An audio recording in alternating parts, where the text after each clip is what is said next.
Shalom, shalom, peuple de Dieu. Que le Seigneur nous bénisse et que toute la gloire lui revienne. Ce matin, le thème que je veux voir avec vous, dans le brouillard, partie 2.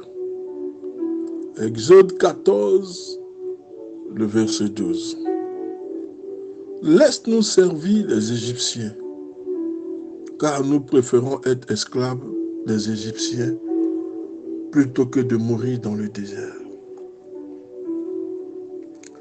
L'Éternel a entendu les cris de son peuple, qui était esclave pendant près de 450 ans en Égypte. Certains ont fini par adorer même certains dieux égyptiens. Ils ont marché même dans la coutume des Égyptiens. Mais autant marqué par Dieu, Dieu va susciter un libérateur du nom de Moïse, prophète de l'Éternel. Mais avant que le peuple sorte de l'Égypte, ils ont affronté les 10 plaies, qui étaient les 10 démons, les 10 esprits qui contrôlent l'Égypte. Et pour que Moïse arrive à sortir du peuple, le peuple de l'esclavage, il fallait affronter ces 10 esprits. Moïse a affronté les esprits avec la puissance de Dieu. Le Saint-Esprit, le rouleau compresseur de Dieu, était l'aide incontournable pour Moïse. Et Moïse a vaincu les 10 esprits, les 10 démons. Et le peuple aujourd'hui en est libéré. Laisse-moi te dire une chose. Aujourd'hui, nous sommes au 10e mois, le mois d'octobre. C'est un mois d'accomplissement. On dit souvent quand la femme a accouché au 9e mois, le 10e mois, c'est que tout est accompli, c'est la libération, la délivrance pour elle. Je prie ce matin que les 10 esprits qui te fatiguent tombent au nom de Jésus. C'est le temps de l'accomplissement. Donc, tu ne peux plus rester dans l'esclavage. Tu ne peux plus rester en Égypte. Tu ne peux plus servir les autres dieux. Tu dois servir un seul Yeshua, le Messie. Donc, pendant ce mois d'octobre, je prie que les liens de l'esclavage tombent. Les liens de l'oppression tombent. Là où ton nom était sur cet autel, l'autel prend feu. Toutes les chaînes à tes pieds et à tes mains soient libérées dans le nom de Jésus. Dieu, Christ nous a dit de libérer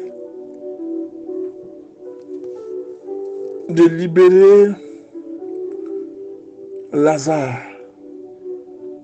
qui était enchaîné, de libérer l'anneau qui était aussi enchaîné. Tant que nous restons enchaînés, nous sommes esclaves, nous sommes prisonniers. Paul et Silas en sont sortis. Ils étaient enchaînés dans la prison. Les chaînes ont dû se rompre par la puissance de l'évangile et la puissance de l'adoration. Ils ont été libérés.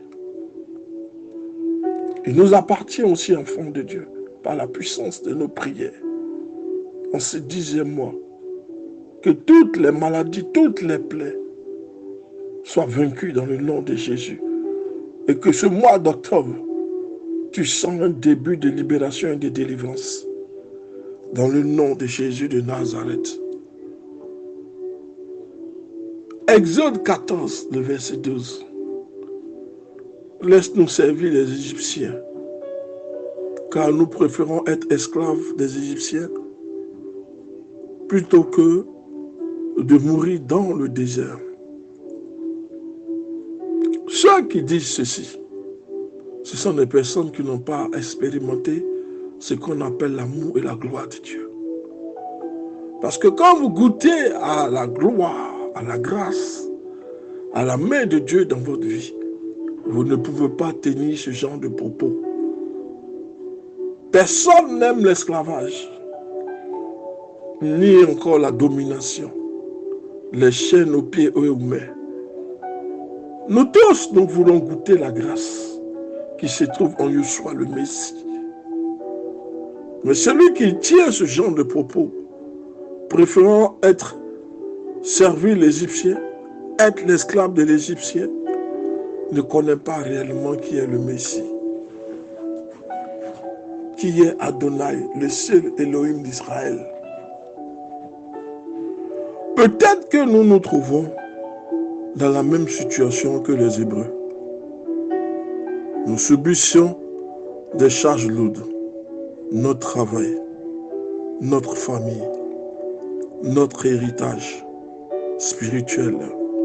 Nous venons d'une autre foi, d'une autre famille incrédule, ou peut-être d'une famille trempée dans l'occultiste. Nous avons du mal à vivre notre vie nouvelle en Christ, à cause de notre passé, de notre entourage. Parce que notre passé nous réclame, notre passé nous tiraille, alors que nous voulons mener une vie nouvelle en Christ, débarrassée d'un passé qui purule, qui est polluant, un passé qui parfois nous réclame, parce que nous n'avons pas complètement fermé la porte au passé. Et ce passé agit, et ce passé nous réclame. Les fétiches, les fondements, les liens. Nous vivons mal notre vie en Christ.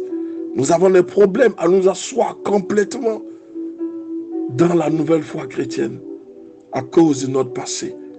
Ceux qui ont tenu ces propos dans le livre d'Exode, c'est des personnes qui veulent retourner dans leur passé, retourner à la vomissure, parce qu'ils ont du mal à s'asseoir dans la nouvelle vie chrétienne, à cause de leur passé et à cause de leur entourage, qui auront une influence négative, tendant à dire, aujourd'hui, tu nous as abandonnés pour le christianisme.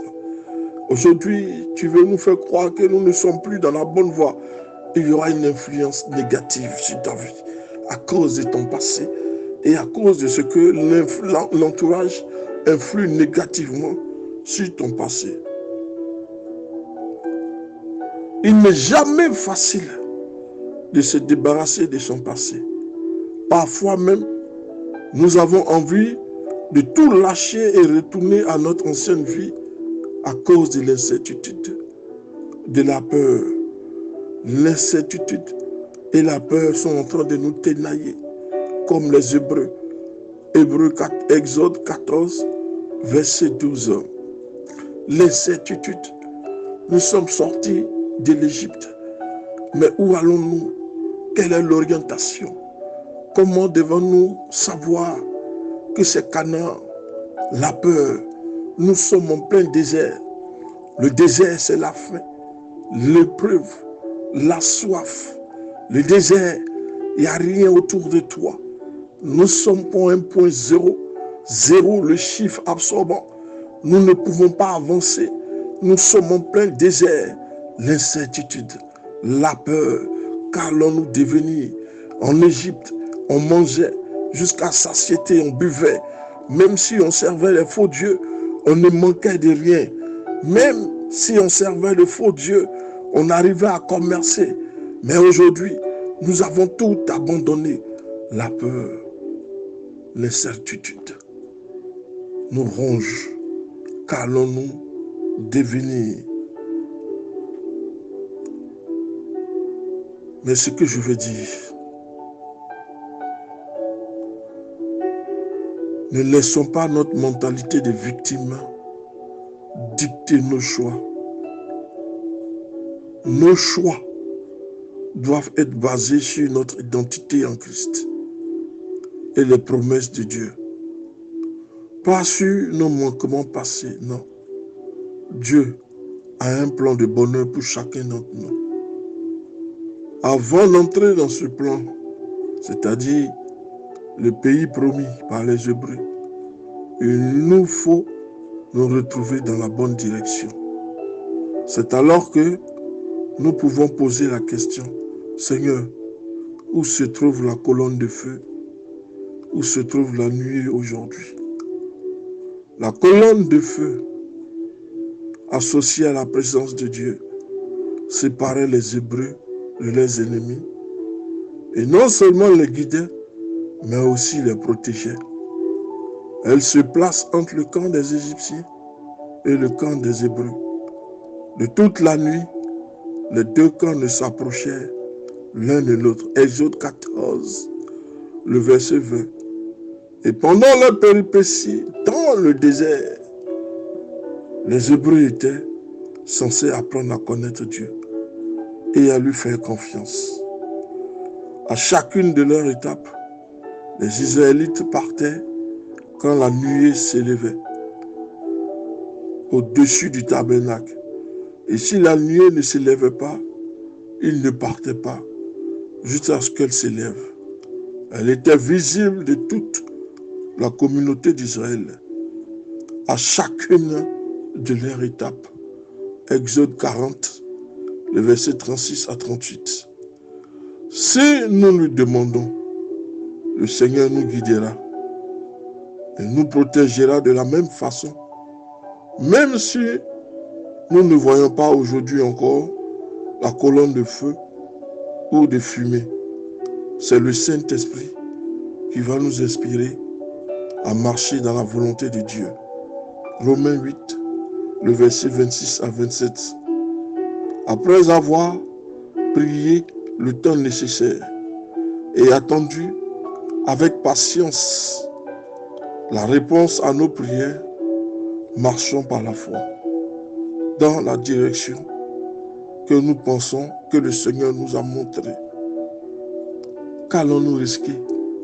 Rien du tout. Soyons sans crainte. Le Seigneur, dans sa bienveillance, honore les pas de la foi. C'est pourquoi, en tant qu'enfants de Dieu, nous devons apprendre à marcher par la foi. Le Seigneur œuvre dans toutes nos circonstances pour notre bien, même à travers nos erreurs. Le Seigneur est avec nous. Romains 8, le verset 28. Lorsque nous sommes dans l'erreur, le Seigneur nous corrigera toujours. Il est un Dieu juste. Si nous avons commis des erreurs, soyons sincères et reconnaissons devant Dieu que nous avons commis des erreurs. Et le juste nous relèvera toujours. Aujourd'hui, tu dois chercher la colonne de feu. Tu dois chercher la colonne de feu, la présence de Dieu, la protection divine. Tu dois chercher cette colonne de feu et tu dois chercher cette nuée, celle qui va t'orienter dans ta marche spirituelle. Cherche ces deux choses, la colonne de feu et la colonne et la nuée. Ne sois pas comme ces Israélites rétrogrades qui veulent retourner en Égypte et servir l'Égyptien. Non. Dieu nous a libérés, c'est pour le servir. Nous ne pouvons pas servir notre Dieu qu'Adonai. C'est lui qui nous a libérés, c'est lui qui nous a délivrés. C'est lui qui a fait de nous la tête, qui a fait de nous la hauteur de toutes choses. Cherchons maintenant avec lui la colonne de feu et la nuée. Marchons dans la direction. Même si nous avons prié longtemps et que l'aboutissement ne se fait pas visible, nous devons marcher dans la foi, attendre que Dieu se manifeste. Suivons-le seulement. Ne nous posons pas de questions. Il sait ce dont nous avons besoin et l'Éternel agira toujours au moment opportun. Garde seulement la foi. Cherche sa présence dans la colonne de feu et sa protection. Marche selon la nuée, selon le tracé qu'il aura mis devant toi. L'Éternel ne t'abandonnera pas. Attends, sois patient. Donne-lui le temps. Lui, il te donnera les chances, sur chance, parce que tu es son enfant. Il ne veut qu'aucune de sa créature ne périsse, mais que tous parviennent à la connaissance de sa gloire. Ne t'exprime pas comme l'Égyptien s'est exprimé, disant que laisse-nous servir les Égyptiens, car nous préférons l'esclavage. Personne ne préfère l'esclavage. C'est ceux qui ont du mal à vivre la nouvelle vie chrétienne, qui vont penser à l'ancienne vie. Le passé ne peut rien nous offrir, parce qu'il nous a conduits dans les bras du diable. Aujourd'hui, le Seigneur nous a enlevés du royaume de Satan et nous a propulsés dans le royaume de son Fils. Que Dieu te bénisse. Pasteur Samuel.